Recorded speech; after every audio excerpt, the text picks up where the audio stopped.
There are seasons in your life where you come into a reality that what you went through is leaving you. But Ruth still had to make a decision once she got to Bethlehem to go into the fields and begin to glean. Did you see that in chapter 2, verse 3? She went into the field and began to glean. It says that she started gleaning, but it doesn't say that she ceased grieving. The first thing I want to talk to you about that might be like a point is gleaning in the grieving.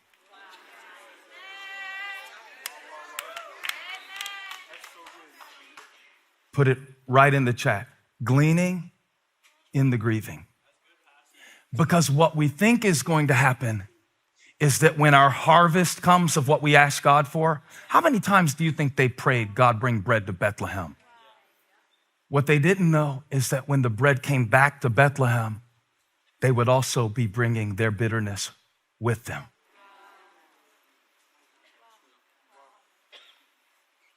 Gleaning in the grieving. We think God's gonna bless me and I'm gonna feel better. That's how I'll know I'm blessed. Because gleaning is like, I don't think any of us know that much about gleaning, so let me try to explain it. But my agricultural knowledge is very low. But from the biblical perspective, they would go through the field, and it was actually required by Levitical law. And you can check this out in Leviticus 19, because I know you've been looking for an excuse to dive into the book of Leviticus. So you could go to the 19th chapter of the book of Leviticus and read about how they commanded them in the law. They said, when you're gathering your crops, the wealthy landowners, you have to leave a little on the edges. And if you don't pick something through the first time, you don't get to go back through and pick it up again. That's for the gleaners.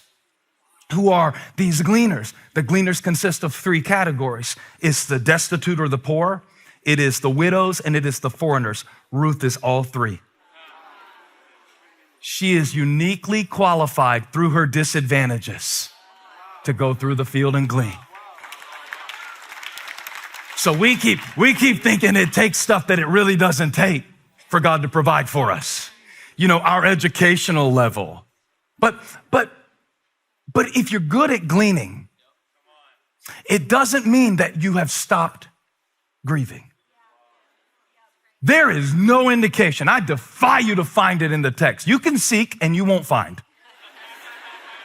Where Ruth danced and Naomi high-fived her, you won't find anything in the text that suggests that the sadness ceased. But the bread was there. But so was the bitterness. That's why I told you last week, almost as a warning, it will come together. The biggest blessing of your life might come at the worst time. You can have a great blessing at a horrible time. Truly, surely. You don't believe me? Have some kids. I mean, they're a blessing from the Lord, right? But they will walk in and want to talk to you at the worst times. They never come talk to you after you wrote in your journal this morning and prayed to Jesus and asked the Lord, God, give me an opportunity today to speak wisdom into the next generation. God, I just want to train up my children in the way that they should go. It's going to be when you are tripping over something that was on your schedule that day that you are going to have the opportunity to glean. Watch this. Glean doesn't mean the field is full and you just go through picking. Glean means that you notice what was left on the ground that somebody else didn't even see. So pop quiz. Are you good at gleaning? On a scale of 1 to 10, how good are you at gleaning? What do you mean, preacher? I mean, how good are you at taking a regret in your life and by the Spirit of God turning it into a lesson and recognizing it maybe as the hand of God, even though you don't call it that? Are you good at that? Because I am not a graduate level gleaner. Truth be told, God is teaching me to glean every single day. And I just started back 2 weeks ago doing my gratitude journal again. I stand up here about once a year and I say, y'all keep a gratitude journal. I do it for 2 weeks. And then I forget to glean. And so what usually has to happen to me is I have to get to a point of so much anxiety in my life and so much worrying about stuff that's stupid and doesn't matter, and so much of being mad about stuff that, other people said or did or didn't say or didn't do or are gonna do, maybe do, hypothetically do in the future at some point, that I'm trying to, sitting there all tied up in knots about things I'm going through. And so I just started back to practice a few weeks ago. I have got to start my day with caffeine, because I can't glean without caffeine. It came to me on the spot. I just went with it. I love y'all so much. But the thing about that is it causes me to go back through my day and see what things I got to do that I thought I had to do. And I need that constant training. I can't just do that once a week. Maybe you get all you need of that on Sunday. Once a week I come and I worship God and I thank him for all he's done.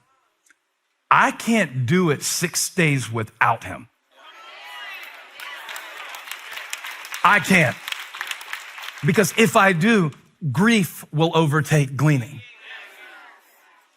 You don't live to be 42 and not have tears in the fiber of your faith. You don't pastor a church that just grows and grows and not lose a lot along the way. You don't believe with faith and expectation. I know you know what I'm talking about. You don't live this long and not have some grief. The thing that really arrested my attention, and I hope you see it, I don't know if you look for it, you'll see it in the text, that it doesn't say that they stopped grieving in order to start gleaning. And I want to set you free that you might not feel better yet. That has nothing to do with God's hand on you or not. When it said, I love this. It said there was a man named Boaz on their side. They didn't know that yet. Read it in the text. It says they had a relative named Boaz. Naomi knew about Boaz. She didn't know he was still around. They had no idea, and neither do you, my friend. So you cannot let the grief overtake the gleaning, because there is still something left on your life. There is still something left in your life. In the process of gleaning, you got to go through the field. You've got to learn how to not only go through somebody else's field, but go through your own field and see what's on the ground. That's what the gleaners would do. They would follow behind. You could either follow at a distance, or if you got special permission, you could glean among the sheaves. That means you could get close. You could get more than 6 feet close to the sheaves, and whatever fell out, you could grab that too. And they didn't have the permission to lay a hand on you because you were gleaning among the sheaves. And that means you get to stay close to the reaper. And that's what Ruth wanted. She said, I want to glean behind the reapers, among the sheaves, and just let me see what they miss, because I can live on what they miss. You will meet somebody every once in a while that is so good at gleaning, it'll make you feel guilty over how grumpy and gripey and ridiculous you are. Speaking from personal experience, I meet people all the time going through things that would grieve me so much, because I know my tolerance level. People say, I have a high pain tolerance. That's a sign they don't, right? True story. Chunks used to be a physical therapist. He said, when you hear somebody come and say, I have a high pain tolerance, they are a wimp. That is sign number one, because they're deceived. They think they have a high pain tolerance. But when you meet somebody who truly gleans while grieving, like when Layman texted me this week and he was like, oh, thank you for that word. How do you lose your son while you're in church? That's been how many years? About a decade. About 10 years, about the same amount where Naomi had lost Elimelech. I know he's still grieving. How can he be grateful to a God who let his son be taken so soon? He never stopped grieving. He just started gleaning. His son loved to fish, so he started a fishing club in his son's honor. You know how many people they bring to Christ through Riley's Catch? Look it up, Riley's Catch, you'll see it. Shout out, free advertisement, Tom Lehman. You're welcome. I always text him, you're my favorite layman. Like the play on words, layman and clergy, ha, ha, ha. Because he teaches me to glean. Going through my own life, just recognizing. That's the thing about gleaning, okay? Because I want you to know that somebody else could walk through the field of your life and find 10 things to be grateful for that you take for granted. I'm not trying to make you feel bad. Trust me, God gave me this message early last week and he whipped me with it all week. Just over and over again. I was listing a bunch of things to Holly that I was stressed about this week. All of them were things that I put on my own schedule. All of them were decisions I made. Many of them were blessings that I prayed for. Just full grown. They're not puppies anymore. Because you know a scheduling commitment is a puppy. But when the appointment comes, it's a full grown dog and it has to be walked. By the way, Graham said he's naming his dog, apparently, this Boston Terrier, Boaz. So that's good. That's good. That's good. It's going to take a while. It's going to take a while. Even when he was begging me for a dog, if you missed it last week, it was a whole thing. Don't worry about it. But even when he used to ask me for a dog, he said, all you do is bring up all the things about the dog that we're going to hate. And I said, that's right. And all you do is think of all of the things with the dog that you're going to love. And I'm accurate. And you're ignorant.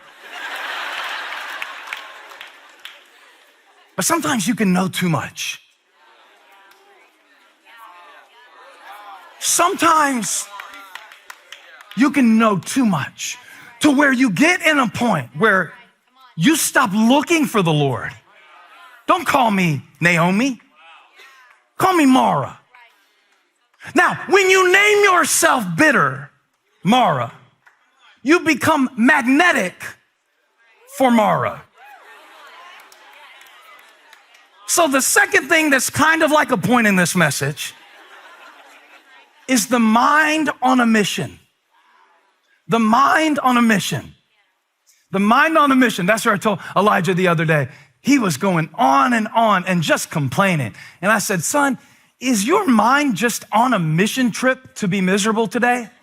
Did you just wake up this morning and say, dear mind, here's what I'd like for you to do for me today. You fascinating computer called the human brain. I want you to collect everything that I can be stressed about and sad about today and put it all in one big pile. I am gleaning everything today that I can feel terrible about. I don't want any good thoughts. I don't want any grateful thoughts. I'm going straight to Misery Incorporated. Call me Mara. And I asked him that. I said, did you just wake up today and tell your mind, we're going on a mission today. We are going to find misery. Wherever we can find it, we will nurture it in its various forms. If we see potential misery, we will feed it. We will nurse it at our breast until it becomes full-grown misery. We will look for offense and we will nurse it at our bosom until it becomes full-grown resentment, until it takes over and we are depressed at the end of the day, praying for God to give us peace.